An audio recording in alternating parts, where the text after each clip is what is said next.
Hey Progression Fitness, Courtney Hilmanowski here from Active PT. I just wanted to go over a few things on ways that you can continue to work on some accessory strength, mobility, and maybe some of the rehab exercises that you've been doing at home. Daily life has changed for all of us, and so we're adapting to figure that out. And there's a lot of resources that we have in our own homes to actually continue with some of our exercises here. This is a perfect opportunity to work on some accessory shoulder strength or low back strength.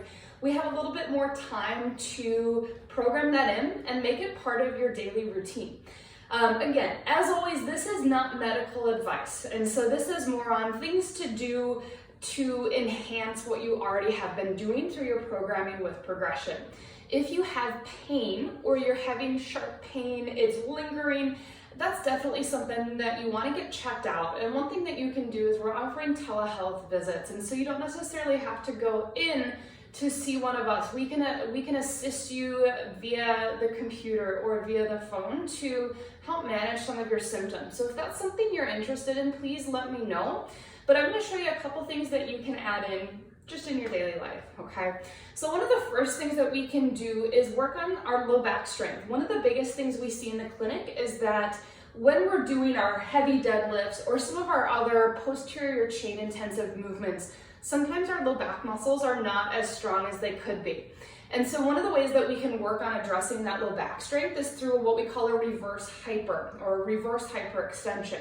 Now at the gym, we have these really awesome pieces of equipment that we can do this on, but at home, all you need is a chair, an ottoman, the end of a table, the end of the bed to work on that. And so here's how it would look if you're doing it with a chair, okay?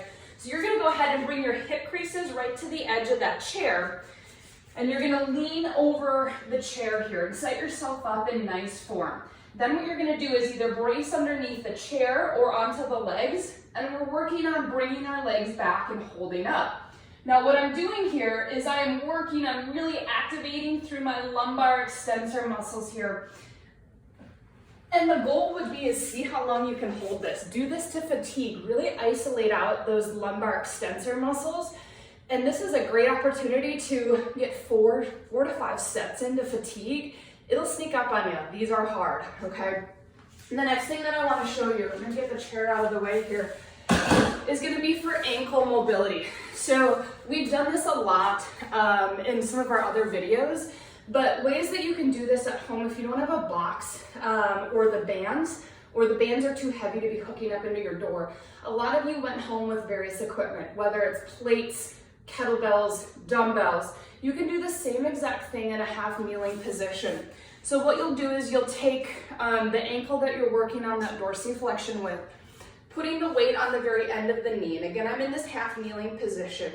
What I'm gonna do is lean forward as far as I can without overextending through my hips, keeping my heel on the ground, okay? That's the biggest thing. And I'm going as far forward as I can without compromising the other points throughout my body. I'm going to hold this with the weight at the very end of my knee, and you should feel a really good stretch in the back of the ankle, and you'll also feel a release in the front.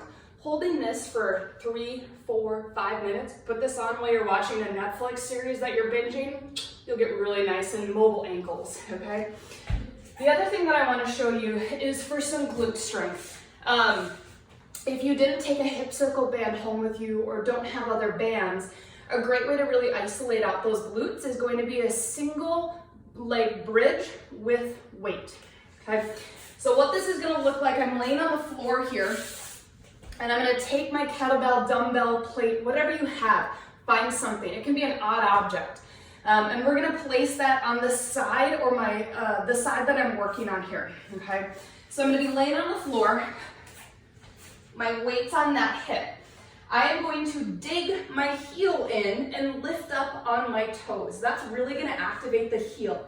And just like a deadlift, I want you to think of this as pushing through your heel and not so much lifting with the hips, okay? So it's this drive to activate the posterior chain. The other leg, you're just gonna bring up about 2 inches, okay? So I'm digging that heel in, keeping my hips level, and I'm pushing through that heel.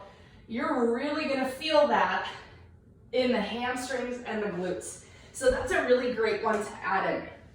The last one I want to show you is for the shoulder. And we call this a rotator cuff burnout in the clinic. I have a 2.5 pound plate at home. I'm fortunate that I still have some equipment. You may not have small enough plates, so what you can use is a can of soup or a water bottle. If you take a 1/2 gallon of milk, that's 4.2 pounds, and you fill it up halfway, that's gonna be about 2.5 pounds. So that would be about perfect. So you can make do with a lot of different equipment.